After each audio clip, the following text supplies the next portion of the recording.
really dependent on arguing, or what Paul likes to call small talk. It's only you that thinks arguing is small talk. Not everybody shares. Anyway, yeah, so it's actually a really nice session today, and you can see my screen. Hey, I have got it shared, or not? Negative, No. Captain. No. Good, yeah. I'm glad I didn't talk too much before. So, sorry, it reminded me of what Paul mentioned today. I'm multi-failing. I can't talk and okay, fantastic. Okay, so I've labeled this session "How to Know Content," and my focus is not so much on records management and document management, content management, and things like that. It's more about how do we get to know what's in our documents? How do we get to know what's in our content? How do we get to know what's on site? And how do we sort of make this work as data management professionals? Because I think when we see the power of that, when we see how we connect these things together, I'm hoping you guys are going to get excited, as excited as I get when I talk about these ontologies and knowledge graphs and things like that. And I had a lovely call yesterday with one of the guys in the banks. And interestingly enough, it sort of talks to what Daya was saying as well, is he's really trying to get this ingrained in his organization, but he's battling from an exec level to understand why they should do it, why they should invest in this capability. And I haven't seen him online, but I hope that he does join. So anyone else that's part of in convincing executives or setting direction, I think this is a helpful thing to start talking about. It's an extremely helpful capability. So please don't get bored. I know Paul Krobler says this is his worst knowledge area. He really battles with it, and I think he even missed it on purpose one day, Friday, yesterday. Okay, so last week we did for data managers, and sorry, and before I go too far, I just want to remind everyone of the Dame EMEA conference. Debbie, I don't know, you were talking to Ruth, and has she had any people taking us up on that? Because it's fantastic. I believe it's a 2-day session. I'm not 100% sure. They see 1st of December, and it's free to any Dame EMEA chapter. Di, did you manage to get registered? Howard, I tried to register, and it says it sent me to, I guess, you to confirm that I'm a member. Okay, I'll check that out. I haven't had one lately, so something must be going wrong. Veronica could also help me. Veronica, if you wouldn't mind, or Debbie, would you mind checking with Ruth that our membership, the requests are coming through and how many members are registered? Well, Maybe that's by me as well, Howard, because I'm not getting feedback. Okay, all right, I'll do that. So there are 22 chapters. This is our area. Can you see there? This is a fantastic area. We're in Saudi at the moment. There's 25 countries and over 2,000 members. And there's certainly also a call for vendors, for those who have companies and would be interested in sharing their brand. If you're doing some amazing data work, tell us about it. Let's get you in front of decision makers. Let's get your brand up there. These are data management people from all over Europe, Middle East, and Africa. And I was slightly embarrassed when I arrived in Saudi, and they said, "Is this your first time in Saudi?" I said, "Yes, of course." And he said, "Is this your first time in Middle East?" And I said, "Oh, yes." So this is the first time pretty much in my life that I've come into the Middle East. We're learning a lot. We're understanding a lot more. This is the Saudi forming chapter at the moment. So we've got Botswana and Egypt. There's Saudi, so Paul and I are hoping to get to see them. Then Russia's also forming. They're forming chapters, and we're wanting desperately from a South African point of view to get more and more of this empty blank space with lines and dots and solid graphs. help us where you can. If you know anybody, if there's anyone who's interested, please share the word. But so these are the different chapters or different countries and chapters that are joining, both active and forming are able to go. Okay, so last week we did the essential concepts. I always like doing the essential concepts, but these things can be very dry, so please hold on to your seats, just hang in there. There's lots of definitions, and we just got to keep on making sure that we all understand the definitions. So the document management is about planning, implementation, control activities for the life cycle of data and information found in any form. Now, this does exclude our databases. Okay, so it's outside relational databases. This is it, outside relational. So it's any form, and we also have, you know, sort of some aspects on big data. So we do see that our controlled vocabularies being able to help us with big data and understanding of text and content. So it's certainly important to get to understand. Now, basically the definitions: document management refers to storage, inventory and control of electronic and paper documents. Records management is a specialized form of document management. I'm sure last week we did explain that records is a subset of documents. And so record management focuses on the published version, the version that has been published outside of there. All of the documents up to the time when it became published can be thrown away. And then we work on records management, then content management. And this is sort of where I'm focusing on, is organizing, categorizing, and structuring information resources so that they can be stored, published, and reused in multiple ways. So it's very much like data modeling. And I'd be interested to see, when we go through this process of building an ontology today, how much you can relate to building a conceptual model, building a logical model. I think you guys will find it so easy that you'll probably start tomorrow, hopefully. Okay.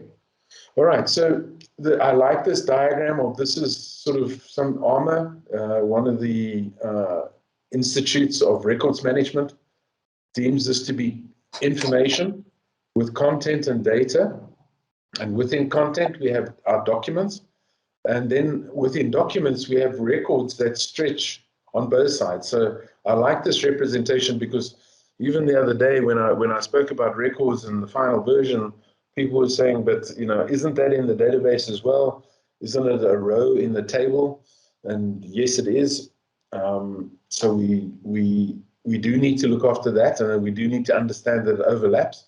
And then we have the knowledge, okay, which is explicit knowledge. So this is knowledge that's been documented, so it's been converted from tacit to explicit, and that knowledge. And this is where I believe the data citizen plays the major role, okay, in looking after these records and knowledge. Okay. All right, so we get to controlled vocabularies. I wanted to just take you through this again in terms of what is a controlled vocabulary. And it should be aligned with entity names and definitions in the enterprise conceptual model. Okay, so if we have an enterprise data model, we should see that our controlled vocabularies are based and formed along the line of our enterprise conceptual model. They are not separate elements, right? So we should be seeing this as one set of metadata or information that helps us navigate through our organization. And it's so helpful if we can apply this and almost enhance our conceptual models or our data models with these controlled vocabularies. And you'll see some of these enhancements that come along. I really like and I really enjoy the concept of, when we look at a knowledge graph, not only do we have the data, but we have the knowledge at the same time as we have the data. Now, if anyone's been coding in SQL and in databases, yes, you can query the data and the tables, but then you have to go through all sorts of hoops and gymnastics to understand the metadata around that. And when we join it, we can see the benefits that we get out of it. Okay. So again, we're all about improving semantic clarity, right? And it's for every aspect within the business where we're trying to get a better understanding. We do not, I mean, everyone asks, why do we have to do fifth normal form? Why do we need to learn about it? And the reason we do it is that we get better semantics. Okay, every single level of normalization gives us more understanding, more meaning. And that doesn't mean you need to implement it in fifth normal form or sixth normal form, but just the process of forcing out the semantic, forcing out the meaning is of great benefit to all of us. Okay, so we start off where we have really weak semantics sitting in Word, even our glossaries that we spend lots of time, and then we progress up this path. This is a path of technology. These are almost the artifacts that are developed and written in these technologies. So we can see that taxonomies and ontologies are described in RDF, which is a resource definition file. And you may have seen RDFS, which is a resource definition file schema. Okay. All right, so that's how we progress. Here is a simple breakdown of what ontology means. And so ontos is the Greek word for being, and logos is studying. So we're studying the being, studying of what exists. Ontology tries to find out what there is in the universe. And we have these meta semantic definitions over here. So this is a meta definition where we describe stuff, things, and relationships at different granularities and structures. And then we make it practical by using an ontology to describe a domain. Okay, different functional domains, knowledge domains, application domains, and then you wouldn't do any of this if you couldn't do the reasoning, right? So we do all of this so we can reason. We can reason about what are the chances of someone attending a course. So this attendee, if we look at all of the data and everything that he writes about and everything that he's learned, what are the courses, what are the possibilities of, we need to reason, will this person attend the course? Okay, a simple example. Okay, so we have these controlled vocabularies. The simplest is a term or a pick list. If you look at just a drop down that you can associate with and tag documents, simple thing of this document is the simplest example would be a classification pick list. This is highly confidential. This is public, and whatever it is, and we'll tag our documents. Then we have term management, which we start to look at equivalence. We start to look at hierarchical relationships, and we start to look at associations. Okay, hierarchical relationships, we all understand that to be going from the general to the specific, and vice versa. We have this idea of a synonym ring, where Netherlands can also be referred to Nederland, die Koninkryk van Nederland, the Netherlands Kingdom of, and the Kingdom of Netherlands. All of these things mean the same thing, so that when you search, of course, at the end of the day is when you search, any document that has these type of tags that are within the synonym can be picked up and presented. Then we have an authority list, a controlled vocabulary of descriptive terms designed to retrieve information within a specific domain. There's cross-reference in terms of synonyms and must have a manager. So that's almost your data steward, the person who owns aspects of your glossary, who owns the term, who takes responsibility for its definition. We then also go into classification schemes and tagging, another controlled vocabulary. And then this is where it starts to get really exciting, when we start creating taxonomies. And taxonomy, the simplest definition of naming structure, containing a controlled vocabulary used for outlining topics and almost categorizing your information. It can be a data model. It can be expressed in terms of subtypes and supertypes. I'm sure you've seen that. And we now get different types of taxonomies. So we get our flat taxonomy. There's no relationships. It's really almost just like a pick list. We get a hierarchical taxonomy with a tree structure. We have a polyhierarchy, which means that elements of the hierarchy can exist in two hierarchies, in multiple hierarchies. And certainly when you're building more and more ways in which you can structure and drill down on data, you could find data living in multiple places. We then also have a facet taxonomy and the star structured. Each node is associated to a central node, and then you have a hierarchical structure off the central node, or off the other nodes, sorry, the leaf nodes. The central node is the facet. And then we have a network taxonomy, which has both hierarchical and facet structures, e.g. a thesaurus. Okay, so then we go on there in terms of improving our understanding. Remember, it's all about improving semantics. And of course, at the same time, you're increasing complexity. So the simplest control vocabulary tries to deal with the management of ambiguity. And then when we move on to synonyms, we deal with synonym control. And taxonomy deals with ambiguity, synonym, and hierarchical relationships. And ontology will deal with ambiguity, synonyms, hierarchical, and associative relationships. So anybody who thought that the business glossary was complicated, wait until you see an ontology. But an ontology is even more exciting because it's a lot like data modeling. And when I presented this, it was interesting when I presented this diagram to our class this week.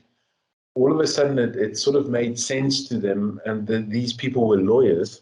And the one guy said, so does this mean that we can go through our entire law library and extract and categorize and structure all the information in our documents? And I said, that's exactly what it can do. And he said he was blown away by the fact now that he could not only digitize all of his journals and everything like that, but he could navigate through the different areas.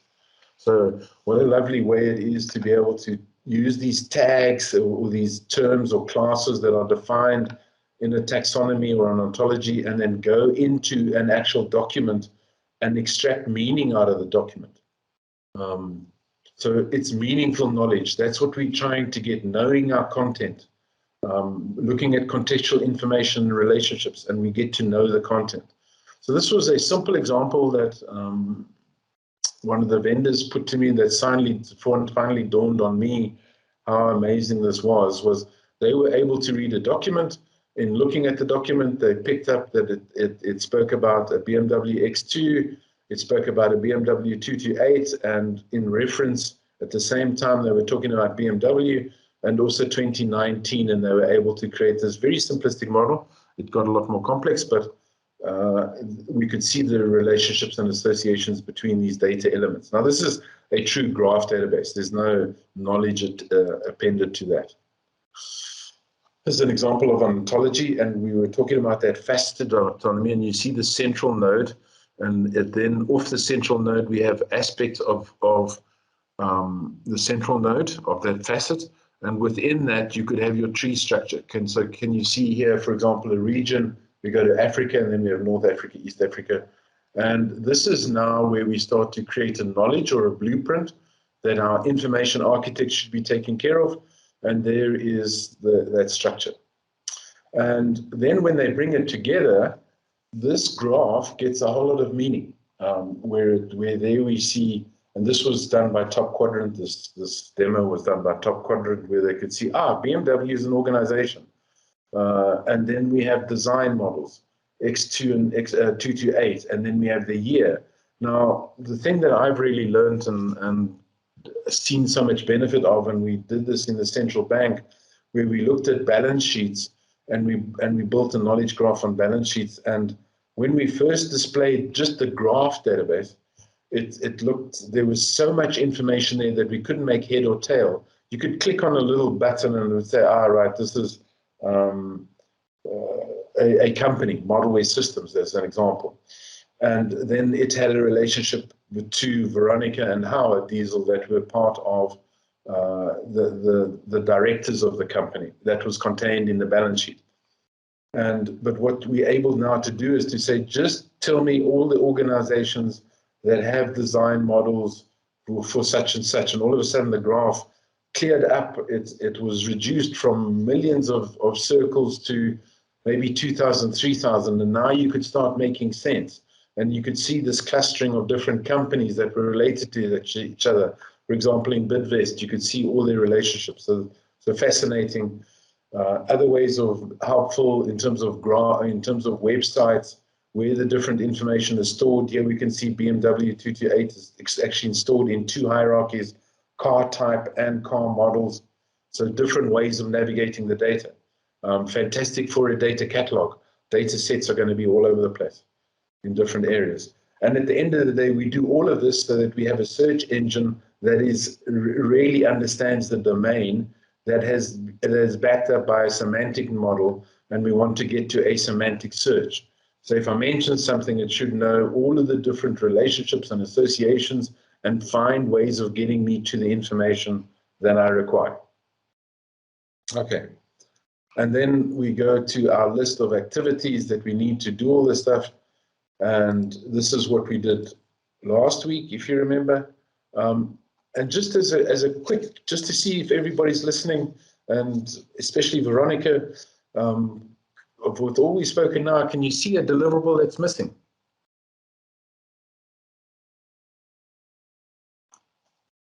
Am I talking to myself? Paul, Veronica, Di? E-discovery? E-discovery is a process, right? Oh. So what is the deliverable that's missing in this area here? Sorry, Paul? An actual taxonomy or an actual ontology. Yeah, so it's actually what's missing is the controlled vocabularies. Aha. It's amazing. So it spends all this time talking about it, but we missed the most important, which is controlled vocabularies. And I only saw this when I was trying to put my data citizen somewhere. What did the data citizen, what were they responsible for delivering within an organization? Because they're the ones that know the content, right? They know the domain. They are the guys that need to manage the records. And then, of course, it's creating and looking after the controlled vocabularies. Okay, so interesting that we've sort of included an essential concept, but we haven't included an essential delivery. Okay, fantastic. So that's sort of our knowledge area. That's the DMBOK at a high level. So let's get a bit more practical. So how do we define? And this is what what I see as the data citizen's job, is defining this content. Okay, so how would we go about it? And the first step is, why would you want to develop an ontology? So if we were going to try to convince the execs or explain to them, what benefit do we get out of it? And I like these, and I looked all over the web, and there was different people suggesting different things. But to me, the ones that are interesting are these ones over here. For example, we should be able to share a common understanding of the structure of information among people and software agents. Okay, so if we can have common understanding, a business glossary, and we get everyone to speak the same language, we can also then get the software agents to speak the same language. Okay, that means these controlled vocabularies or ontologies are part of our programming now. This is part of our learning. This is part of our teaching of machines and anything that's going to be doing this automated reasoning. If they don't have something, a graph like this to actually work through, we can't get them to understand the things in the same ways we understand it, right? So this is how we bring people and machine learning and AI together. This is how we go from data-driven, which everyone's raving about, to knowledge-driven.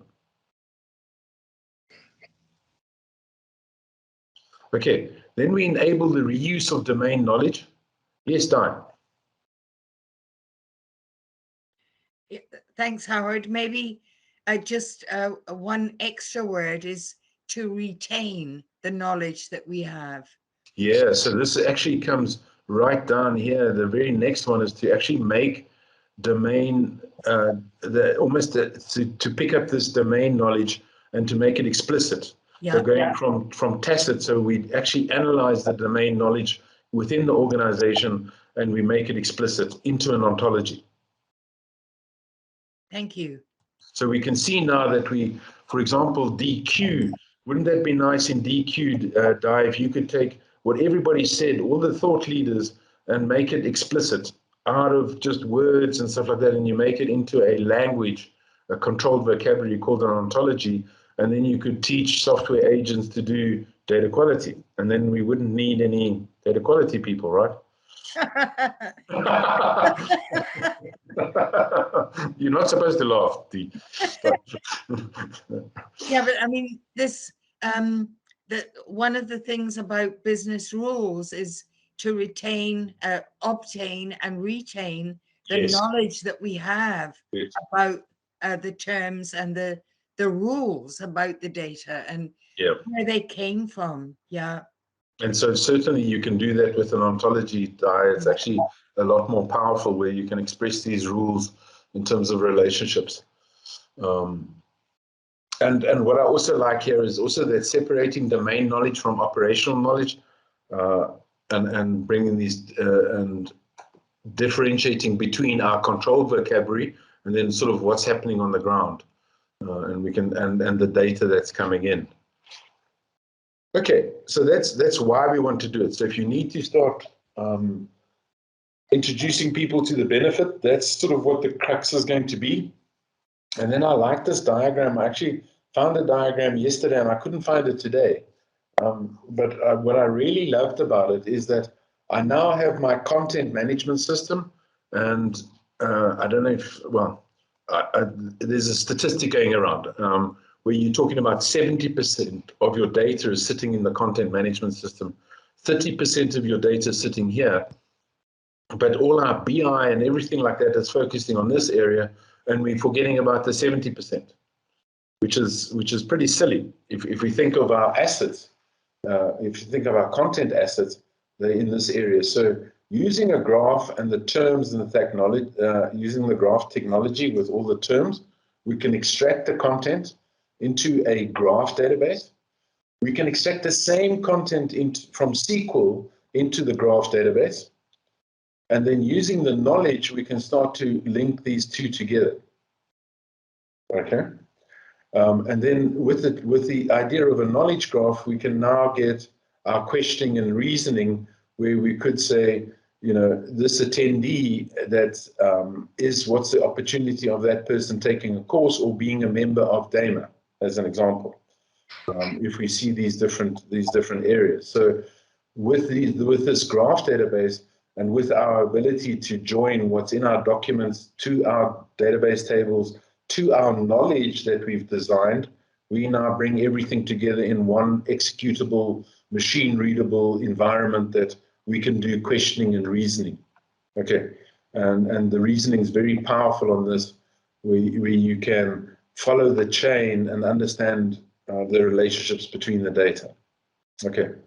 I don't know if anyone has any comments there, Paul. I know you've been working on some of the graph stuff, but have we ever realized how much of this stuff we can pull together?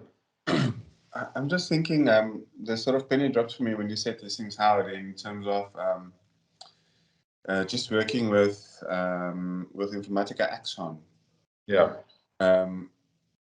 It's pretty much exactly what it is doing, you know. So we talk about the ontologies and taxonomies, but from a business person's perspective, and from, I think, a lot of data professionals, they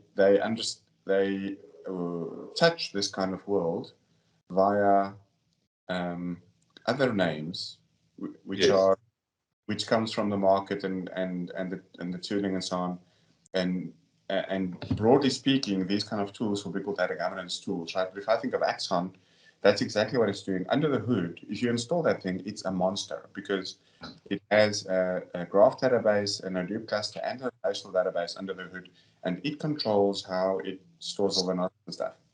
Yeah. And it uses things like the term facet. You know, it's got 17 or whatever out-of-the-box facets, which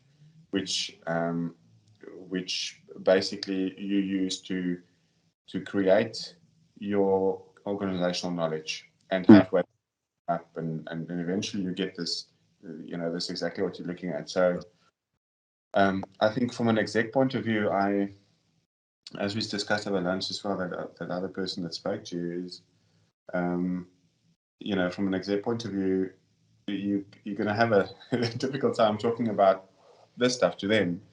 But if you come at it from the other side, the organizational knowledge, all that you talked about, yes, then the conversation will probably land in other areas, like applications that help you to understand these things and to build it. Yes.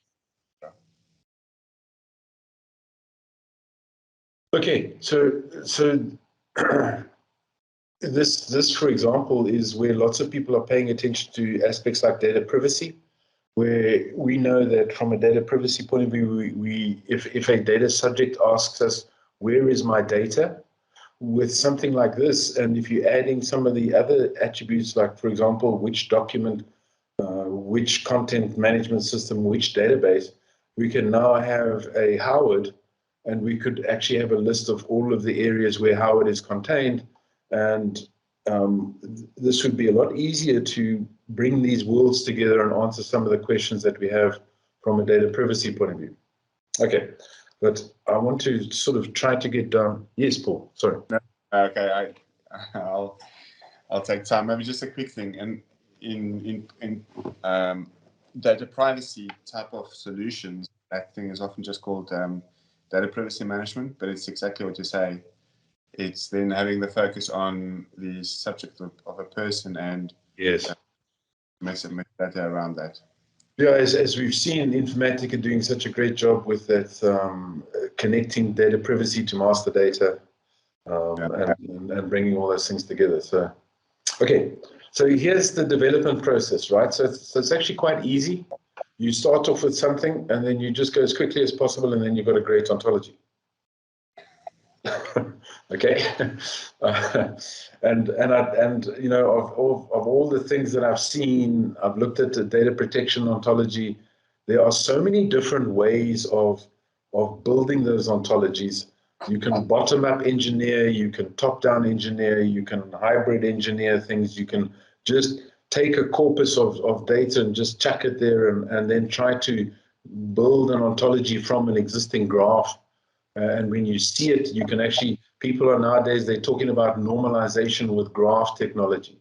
So they're actually talking data normalization with graphs, which is a lot more visual with conceptual maps, and it's a lot more powerful. So one of the things you need to know is that there are so many different ways of getting there, so many different ways of building these ontologies, but there is a standard process. And before going into the process, I wanted to just explain to you the core types, the core aspects or entities or metadata of an ontology. It has a class, it has a taxonomic hierarchy with subclasses and superclasses. It has what it calls slots, but a slot is just a property, okay? And then it has values for slots, which are instances, okay? So amazingly enough, this is almost exactly like a data model. I believe it's more powerful than a data model, but the basic structures are there. I have entities, I have attributes, I have subtypes and supertypes, and then I have entity instances, right? So those are the elements that you've got that come out in the ontology. Okay. So going a bit further, there's a lovely book that I would suggest you guys look at, which is Ontology Development. It's done by Sue McGuinness. She publishes just about all the top stuff, and the amazing thing is she always dumbs it down to the most simplistic examples and understanding. So very helpful to follow her reading and her writing. It's actually quite amazing. And she has built this is especially for Paul when he's in Saudi Arabia, it's called Wine RDF. Oh boy, thank you for reminding me that we are doing for another 2 weeks. Yeah. So she's actually related and joined wine and food ontology. Okay, so she's combined the two together. So which wine fits to fish? What are the regions and stuff like that? So an interesting way of understanding the value of a taxonomy, an ontology, sorry.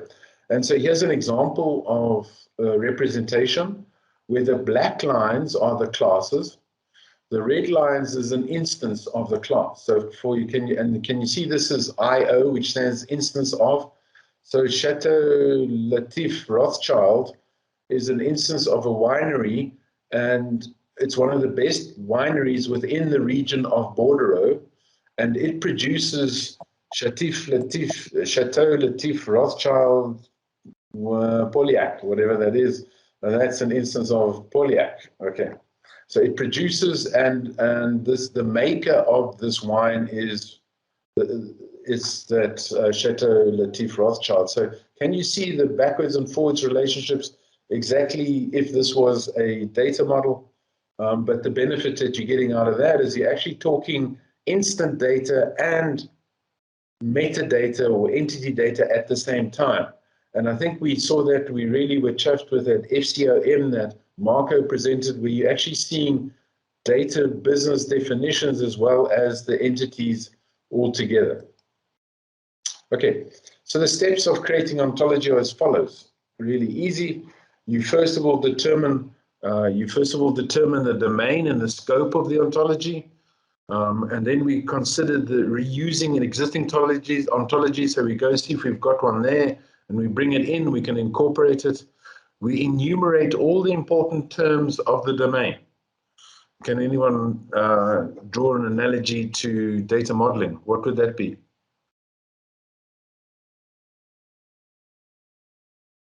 So identifying the entities. Yeah, the core business concepts, right? So that would be finding the entities.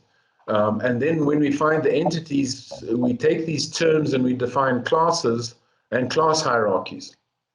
And after that, we go and define the properties of the classes. Oh, that's really easy. That's my attributes of my entities.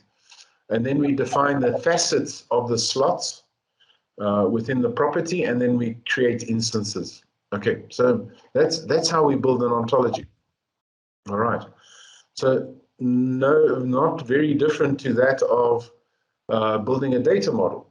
Now, I even got more excited. Well, what I tried to do here was to give you a nice acronym to remember how to build an ontology. So S for determine scope, reuse existing ontologies, enumerate the terms, define the classes, define the properties, define the constraints. They're your business rules, that comes in a facet of the slots, and then you create your instances.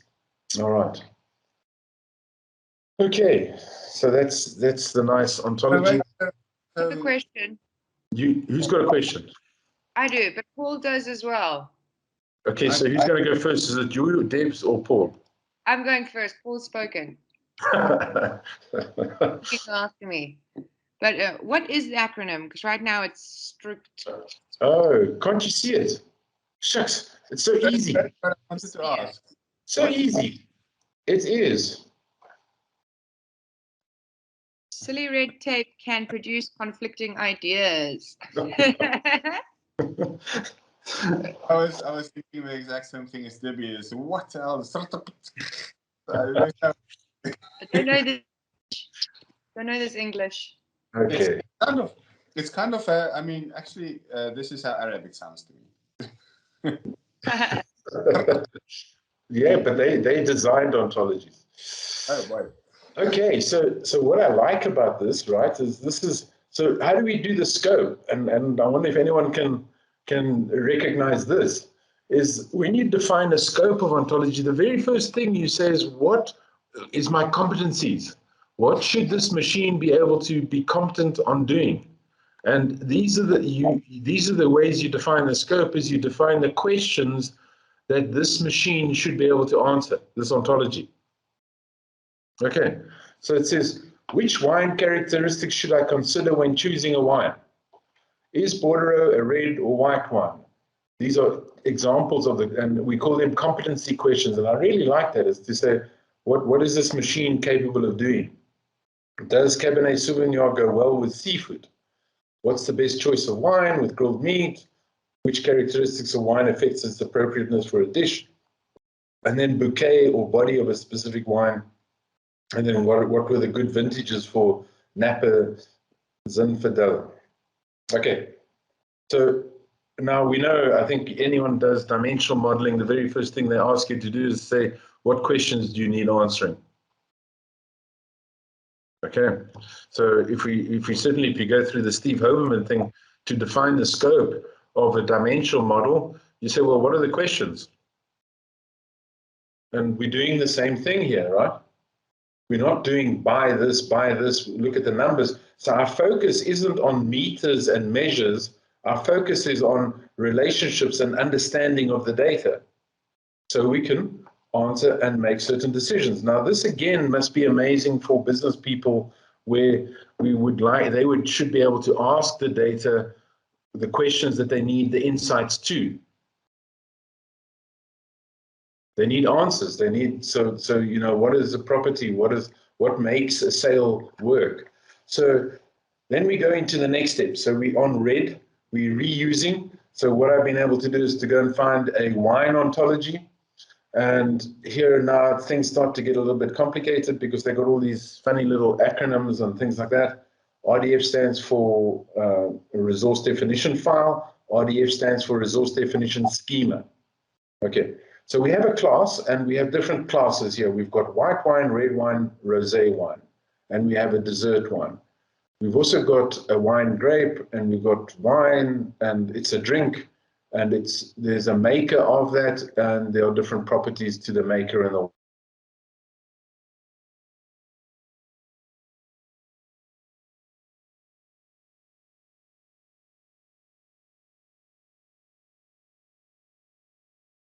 Okay, so just to give you examples of the different taxonomies and the RDF.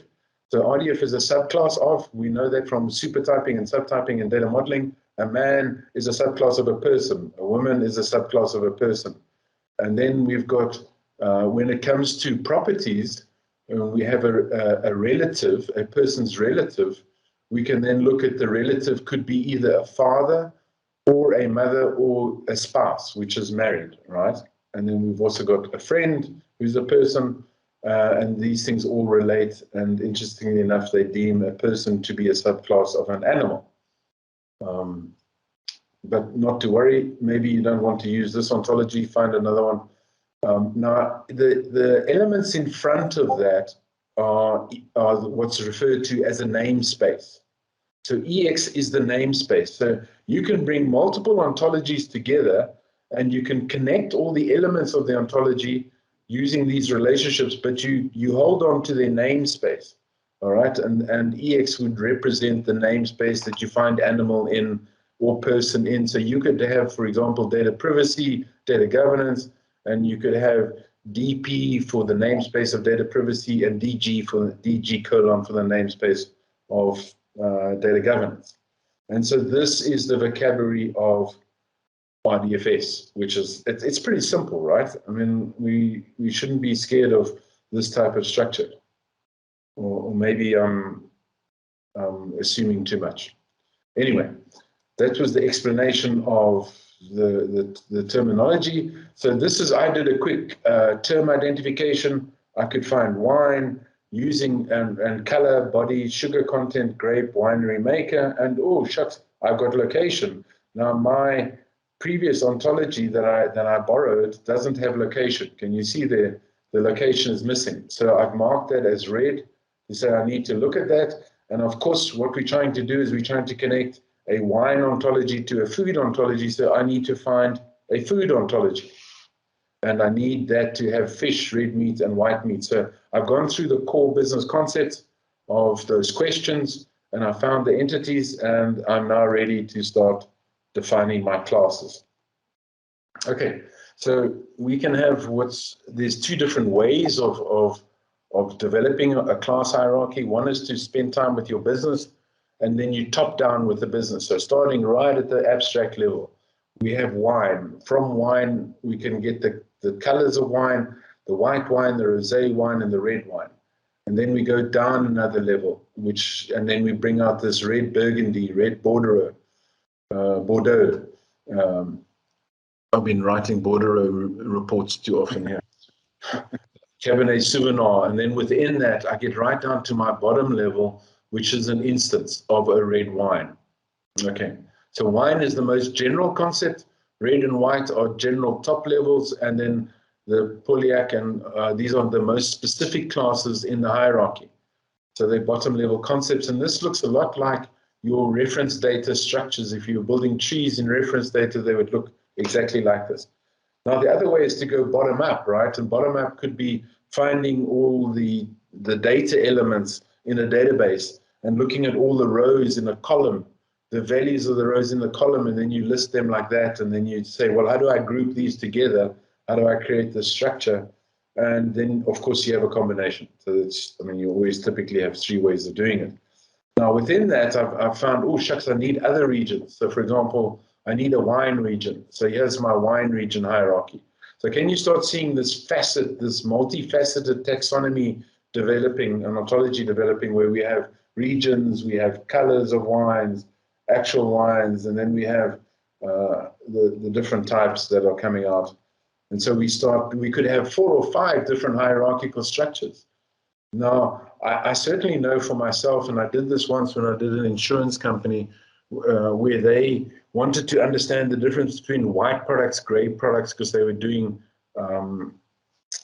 all sorts of asset insurance, and gray products were things that were found in the kitchen, and they wanted to institute insurance for your microwave and all these different, your stoves, and they had white, gray, and I think it was black. Those were the 3 products that they were doing. And these structures went on for 4 or 5 pages in my data model. And I really got stressed out because I was using all these things and I was chewing up time developing it, but I was understanding the different properties of these types of assets. And it was really powerful, but I didn't have a nice way of showing it in my modeling tool. And this is where Protege comes in and builds these class hierarchies for you. And then you can turn it into a knowledge graph and you can see the relationships, which is fantastic as well. Okay, so I've done my classes, I've done my class hierarchies. Now I'm getting into my slots. And you can see for a wine, we can define the property of body, color, flavor, grape, the maker, the name, and the sugar. And these different slots, you can see here that they point not just to values or types, they also point to instances.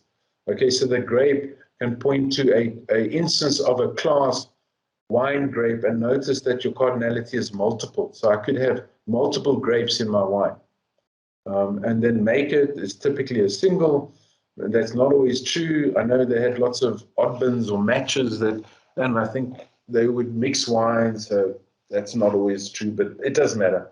This is the way we set it up. And then you can see the multifacets of these slots, the allowed values, and that's how we start building the properties of our classes. And then we go into instances. Okay, so within an instance of a wine, we can then define that the body is light, the color is red, and the maker is Chateau, Morgan, delicate flavor, dry, and the grape is granary grape. Okay, so this is how we've got the instances of our ontology. And that's basically it. That's how we come together with our ontology that we can now put into our graph database.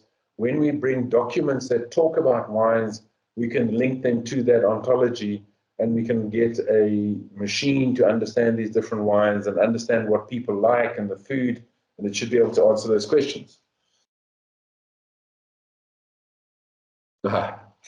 Any questions? So that was I tried to make it as simple and practical as possible to show you the steps that you would take to create an ontology. I see very little difference to a data model.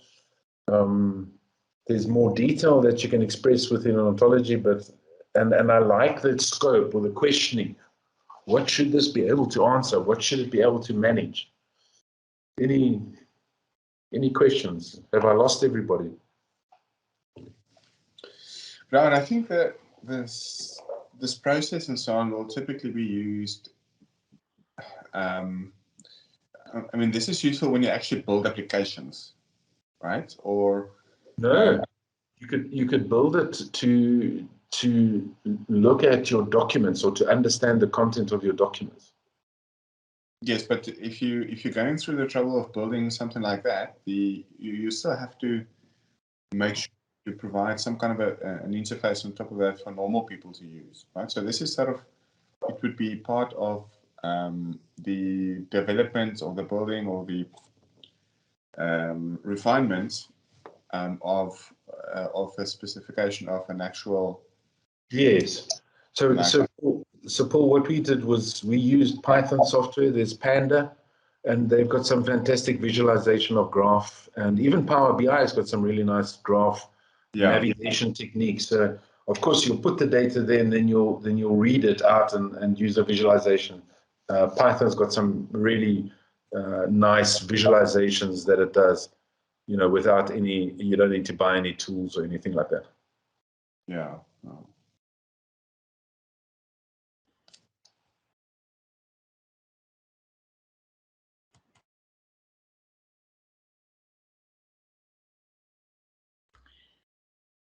Yeah, I think last week I said yikes, and this week I'm going to say yikes again.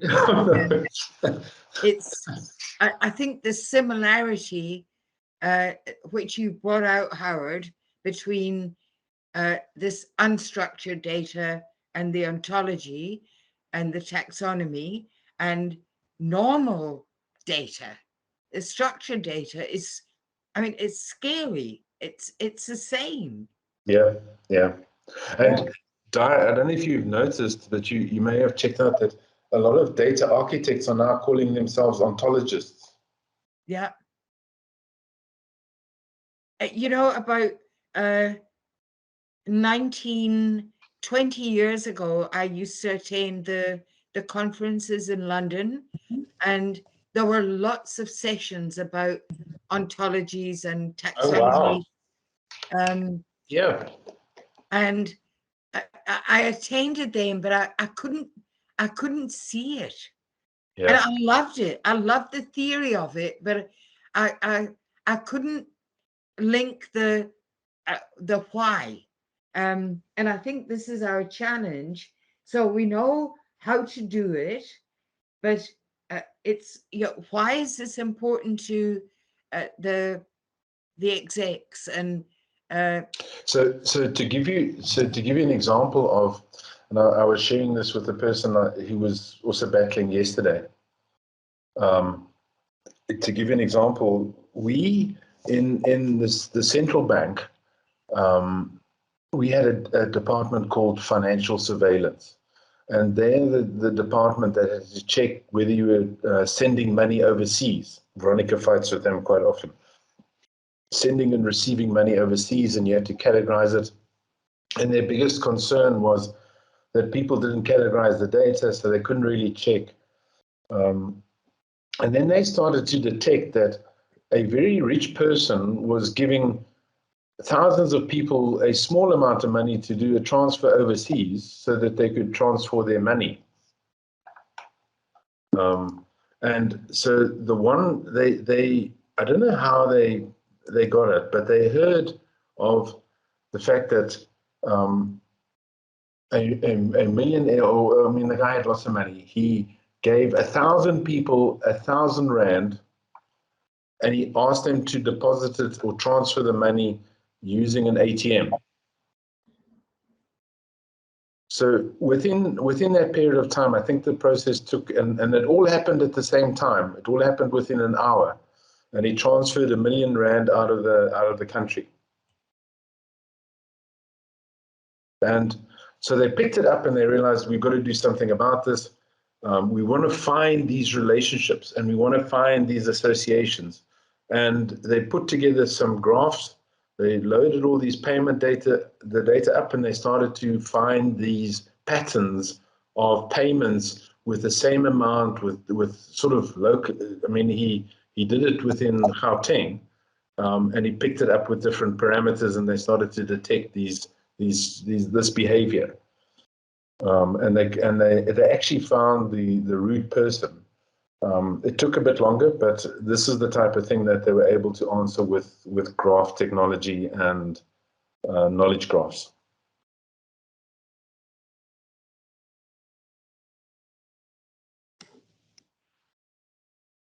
so how do we sell ontologies and taxonomies to the business? I mean, I see it. I get it. After your session last week, I did a lot of research and I thought, I've got to dig deeper into this and dig down into semantics, grammar, language, because it's all the same stuff. It's just so exciting. And it's linked to everything else that we do in data management. Yeah, so that's my challenge, is to, how do we translate this into stuff that's meaningful to, and link it to BI, MDM. So it's the same as kind of putting data quality in the middle. It's about putting language and ontology in the middle and saying this is important to everything. Mm. Mm. Oh.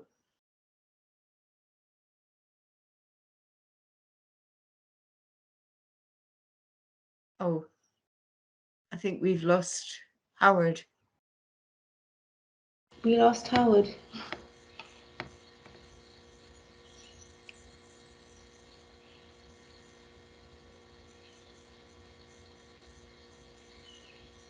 I'm sure you'll get back in. Disappeared. Now, this has been great. It helps. It's helped me understand what I actually teach. That's amazing. Yeah, because the DMBOK doesn't really explain. It mentions things in such a dry way that you don't really want to dig deeper. That's, I don't know if anyone else has found it, but that chapter is one of the most off-putting ones. And in fact, it's actually one of the most exciting knowledge areas. It is exciting, and you're right, Veronica. It's and it's crucial. Yeah, but DMBOK doesn't give us the how; it gives us a tiny bit of the what. It does, but it doesn't even tell us in an exciting way why we need to do this. No, and I think you need to. We need to know why we're going to do stuff before we actually really want to do it. You know what I mean? Yeah, you know, John Zachman is my guru. What, how, where, who, when, and why.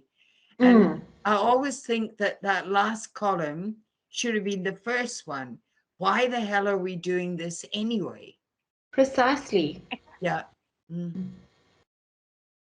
We've got Howard back now. Maybe I think he looks a bit frozen. One of the I'm just staying still. One of the things that we are seeing with execs is that they have lots of questions that the data can't answer. The databases can't answer. And I believe it's about finding those questions and finding the domain of those questions, and then looking at ways of being able to provide them with insight. And it's almost, you know, when we talk about the 5 questions of what happened, why did it happen, when will it happen, what should I do, and the next one is what don't I know. I think it's those last 2 about what should I do and what don't I know, where this technology starts to complete and give them answers in those areas. Of course, you have to find the business case of, you know, I just can't see what's going on. I just don't understand why this is happening. You have to find that business case and then use this type of approach to fix it. I don't think you want to sell them ontologies.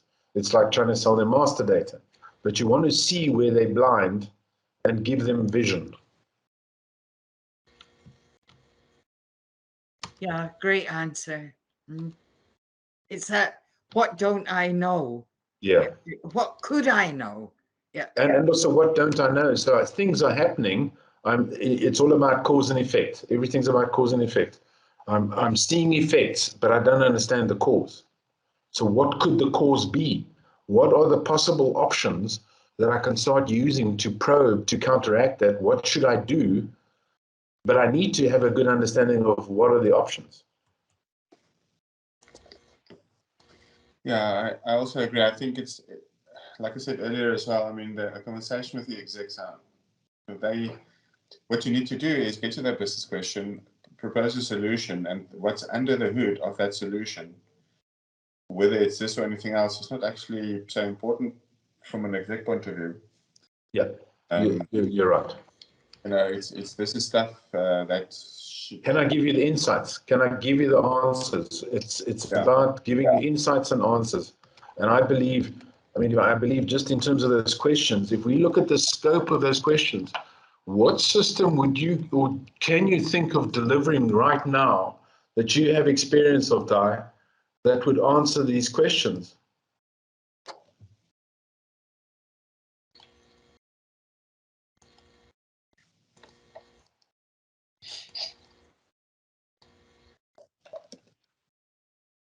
I mean, you know, how would you build a relational database with stuff like this when you can? I'm not saying you can't. I mean, there's certainly answers but I believe these questions will continue to grow and your understanding will improve.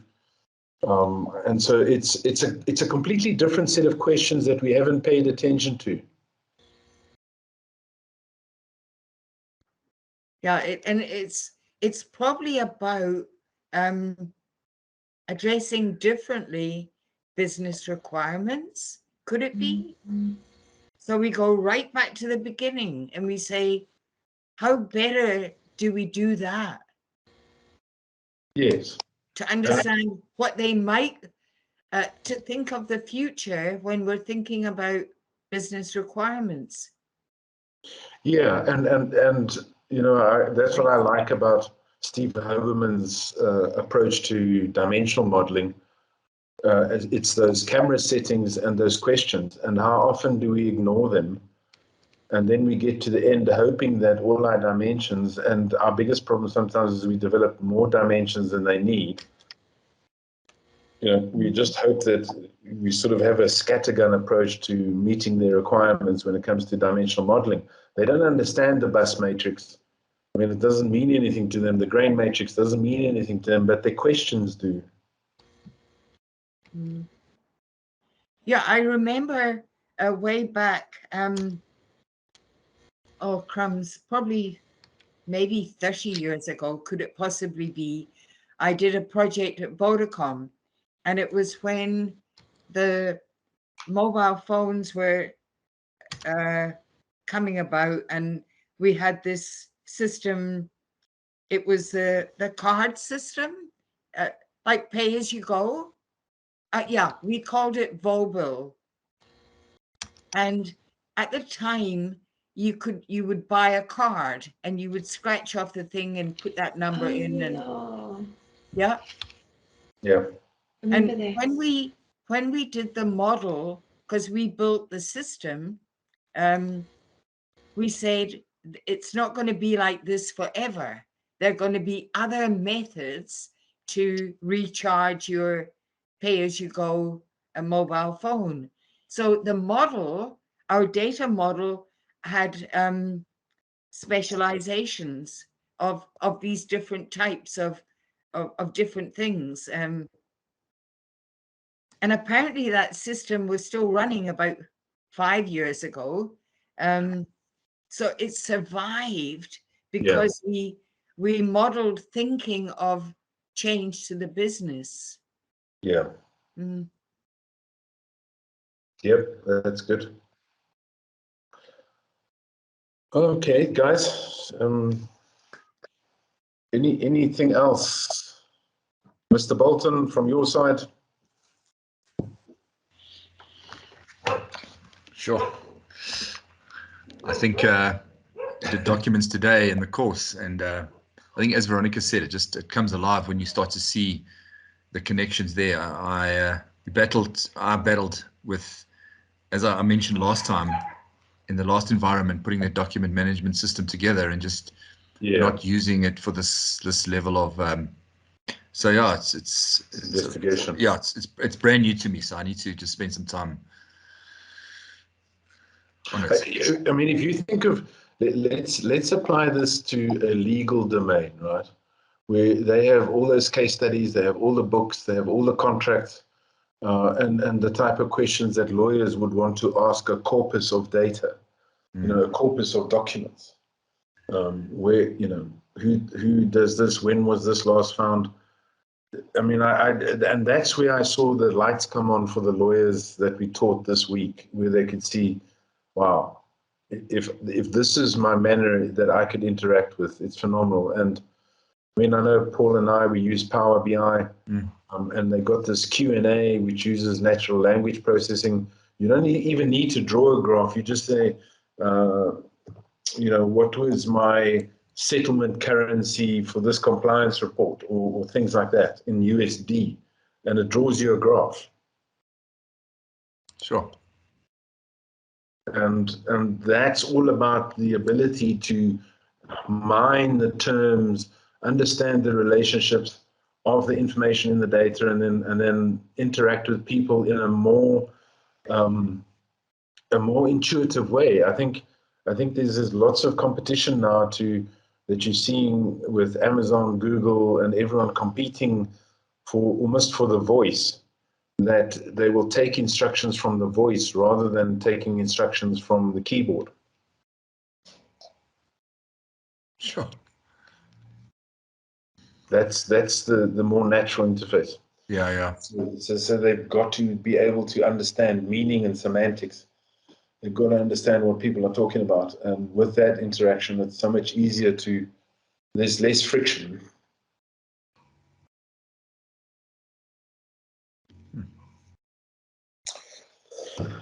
Alrighty. No, thanks, Howard. That's sure. Okay. Wonderful, guys. Paul and I have to go and find a cup of coffee. Thanks, everybody. Great session. Thank you. Thanks. Thanks everybody. Good meeting. Thanks, everybody. Thanks, Timothy. Good to see you. Thank you. Cheers, Debbie. Bye. Thank It was you. nice to see you.